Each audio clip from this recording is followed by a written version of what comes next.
Hello and welcome to Leaders of Tomorrow, India's only daily television platform for small businesses. Over the past 7 years, we have understood what matters the most to you, the entrepreneur. And in year 8, we are taking 2 of your most pressing concerns head on, those of funding and mentoring. I'm Sumit Lakhotia, and on the show tonight, a very special conversation with Berger Paints. We bring to you a masterclass on doing business with the MD and CEO of Berger Paints, Abhijit Roy. He spoke to us about the various factors that have helped Berger Paints grow. Let's take a listen.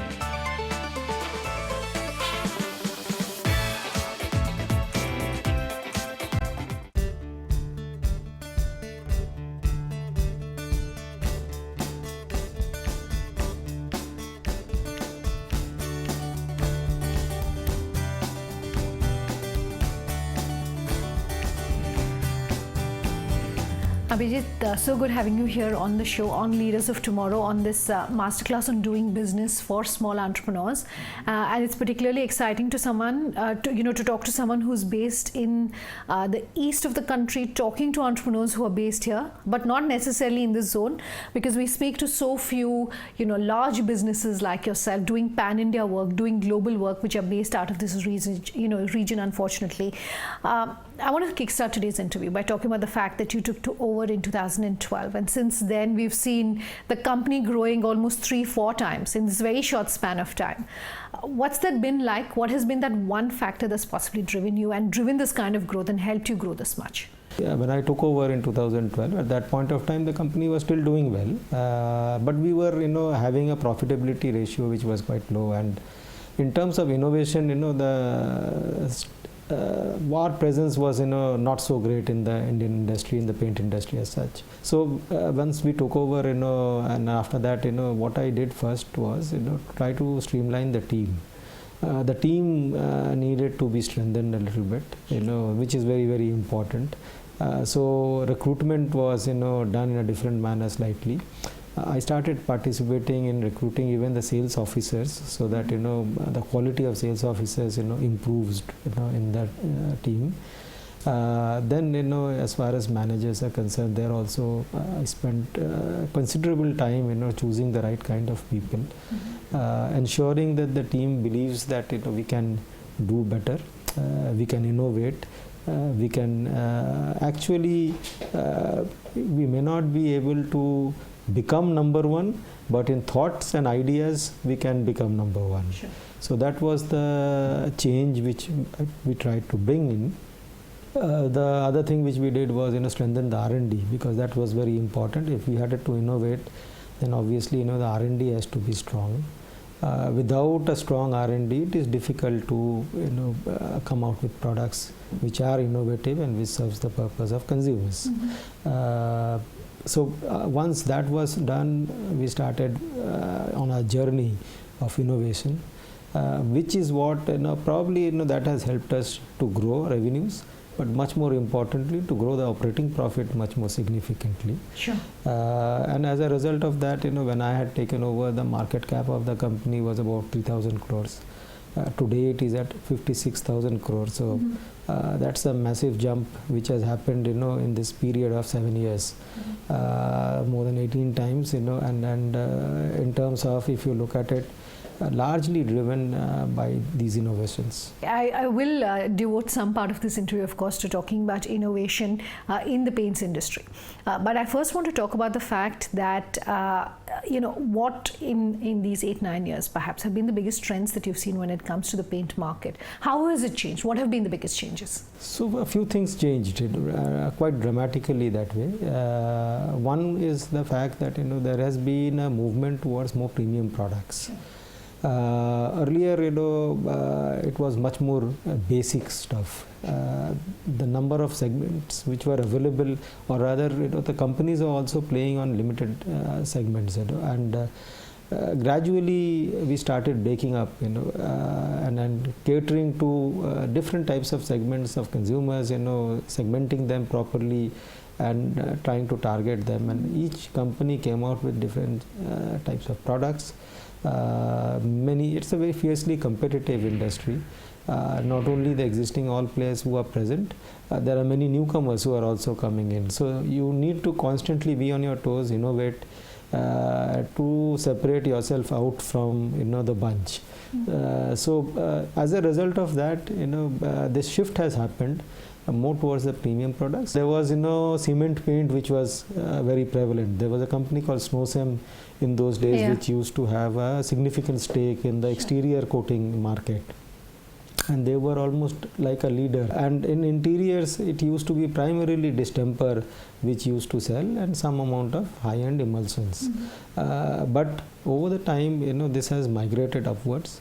Almost the cement paint industry is very small now. Most of it has migrated to better quality emulsion paint which is used on exteriors. They last longer and they look better. And in the same way, in the interiors also, the distemper sale has not moved or grown so much. What has grown, however, is the emulsions. Again, the wall coatings have improved in quality. So now there are lots of varieties. If you look at interior now, there are niche segments like the antibacterial, or like we have launched a product called Silk Breathe Easy, which not only is antibacterial but also can absorb polluting gases like SOx, NOx gases, which pollutes the interior of the room. So that type of product innovation is happening now. Going with the trend, basically people are becoming more conscious, environment conscious, green. So the entire paint range is now VOC, very low VOC, no lead, chrome, mercury. Sure. So all these things have happened in the recent past. Yeah. Okay. While we been talking about how the industry has moved, I do also want to talk about what's happening in the current environment.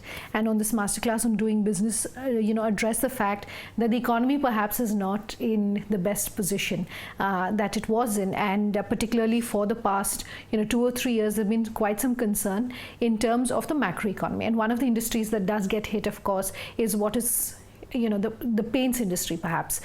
For someone who's watching this interview, as the head of Berger Paints, what would you like to tell them in a downturn, perhaps, when perhaps the economy is not looking good, when perhaps the market is not looking good? What is your recommendation for an entrepreneur about how to ride out a slow period? So 2-3 things which we believe needs to be done in this, when there is a slowdown sort of. The first and foremost is that you need to keep on being much more closer to your customer and innovating much more, probably.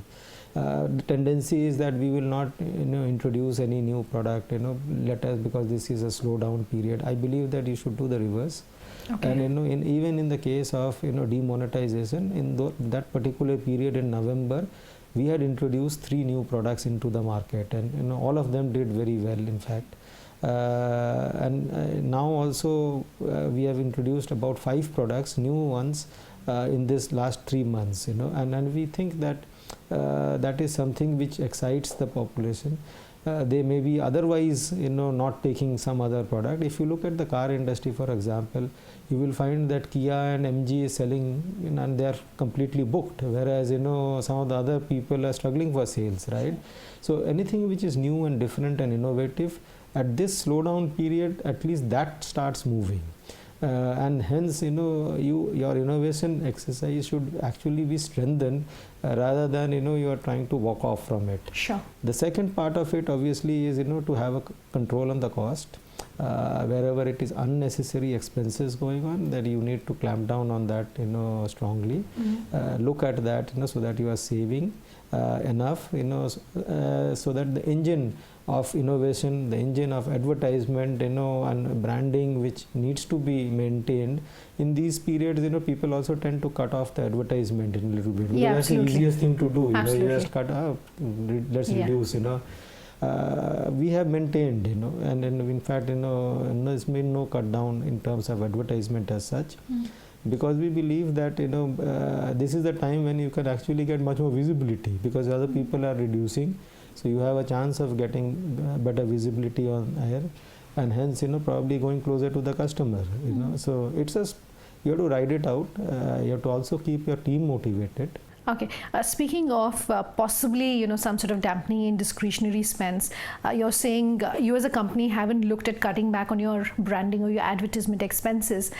You're also someone who doesn't believe in a pricing game. You don't believe that it's going to be a price war. Just talk to us about that in your philosophy in terms of, pricing and how to right price your products. So it was a learning which we had. Earlier what we used to do when we were up to maybe 2009-10, we used to follow the leader. In our industry, Asian Paints is the leader. Yeah. And our tendency was, you launch a product, price it cheaper than Asian Paints, and keep going on that, okay. Right? That took us to a certain level, but we realized that in terms of EBITDA to sales or our ability to actually scale up, it was becoming a limitation.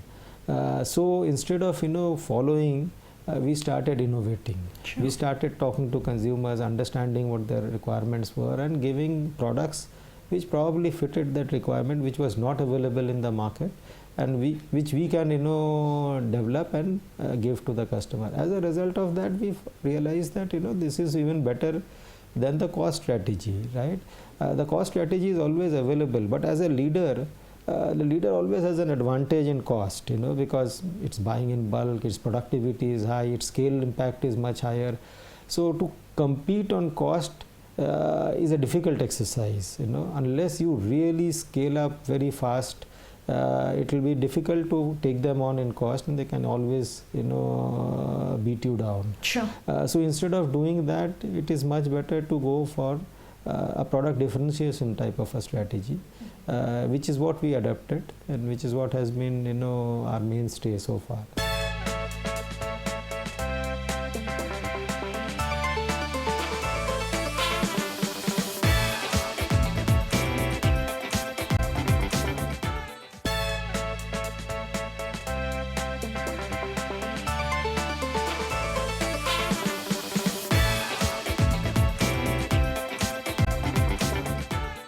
You're speaking about your nearest competitor, Asian Paints, and when you started out, there were just one or two products really in the paints market in the country. Now you do have products like Kansai, etc. You do have JSW, for instance, which is also looking at a huge turnover in this market. My question to you is, what has been your own strategy on how you view competition, and based on that, for a small player who's perhaps playing in a very fragmented market at really the bottom of the pyramid when it comes to the paints industry or any industry, how closely should you be watching your competition? So we are always, competition in paint industry has been always very fierce. It's never relent. It's sort of new players come in. Every 1 year, 2 year, more players jump into the fray. So in fact, today, if you look at the paint industry, the top 10 players of the world, all of them are here. There is no one who is outside of India as of now. So PPG is here through Asian Paints joint venture. Sherwin-Williams is there on their own on the industrial side. Akzo Nobel has been there for years now. Kansai is there, Nippon is there, Jotun is there, Hempel is there. Every company worth its salt, and has, which has a significant presence in the world, they are all present in India. Sure. New entrants have also come in, of late. JSW, as you mentioned, has come in. So competition is, to be taken seriously at all points of time. But our belief is that, if you are doing your job well, if you are close to the customer, if you continue to, innovate, then I think competition will come. We will have to fight it. They only help us to become even better. So I take it as there is a big industry. People will see the attractiveness of this industry. They will come in. You cannot prevent or avoid that. So the best way to do it is to be concentrated on your job. Okay. Look at branding, look at distribution, look at innovation, and strengthen that, so that is it. Sure. I just want to go back to the earlier question to talk about the economy. We're sitting at the beginning of 2020. How's the rest of the year looking like for you? What would you like to tell an entrepreneur who's watching this interview about what perhaps is your view on the paints market, on the paints industry for 2020? 2019 had begun on a very good wicket. The first quarter we grew very well, almost at 20% plus, and since then there has been a bit of a slowdown in the economy, as all of us are aware of. Things haven't changed dramatically so far in the positive direction. There is some improvement in the sentiment overall, and there has been a bit of an improvement in the offtake as well of late, right? Sure. We believe that going forward in the second half, probably it will be even better in terms of growth rate.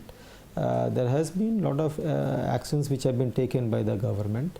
It will take time for it to show results possibly.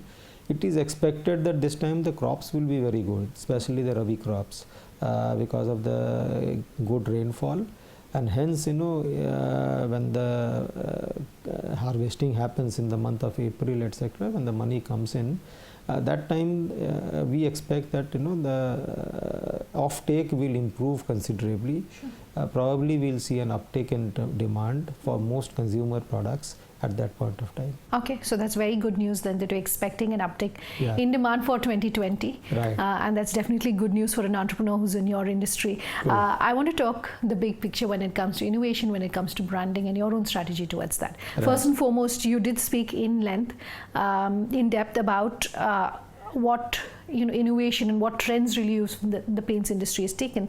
But I want to understand innovation for you at Berger. What does it mean? Why is it necessary for you to innovate? How do you ensure that you're constantly perhaps taking feedback from your consumers? Right. What is that process like? Right. And how does that feed back into the R&D you were talking about? We came out with this concept of express painting, whereby you can take a vacuum sander, which means instead of using a sandpaper to rub the wall, you take a machine onto the wall. It does this sanding, and then it has a vacuum attached, so it sucks the dust out. Sure. So the job which used to take say 4 days, 5 days, now it can be done in 3-4 hours. The other problem which consumers faced was that it used to take a long time. They will come and say I will do it in 10 days, and they'll linger on in the flat for maybe 18 days, 20 days, and housewife will be exasperated. The people in the house cooped up in one room.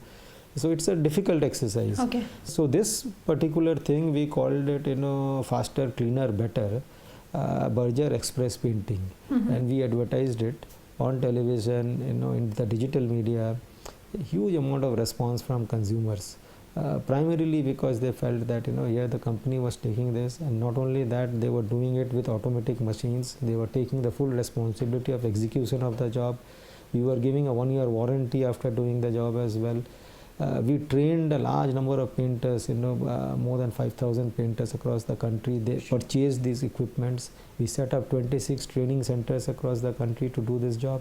So there are many technicians who are trained to repair these equipments. So it's an entire infrastructure setup, primarily to ensure that we are able to deliver to the consumer's requirement. Sure. It was an absolute new thing. Probably I don't think too many people do it in the world at this scale. Sure. So this is something again, as I said, we keep innovating in different directions.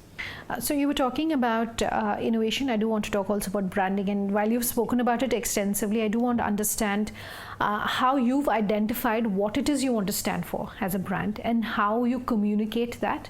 What has been your strategy when it comes to branding, and therefore what you want to tell our viewers? So branding, what we stand for is basically an innovative company. That is our differentiation from the lot, right? We probably understand the consumer a little bit better, and therefore from probably many other players who are there in the market today. Our nose is to the ground, we smell it much faster possibly, and then once we have done that, then we tend to propagate that message fast. You need to also be swift in this market, because it gets copied very fast. So you need to therefore establish that leadership as fast as possible, to advertise heavily, to communicate the message through all the channels that are available today. So the branding exercise revolves around these innovative products and services first of all. Secondly, all our brands, if you look at it, will be directed in the sense that it is slightly away from the normal and mostly has a utility function. It's we wish that we can bring in much more emotion into it. That's something which we are working on.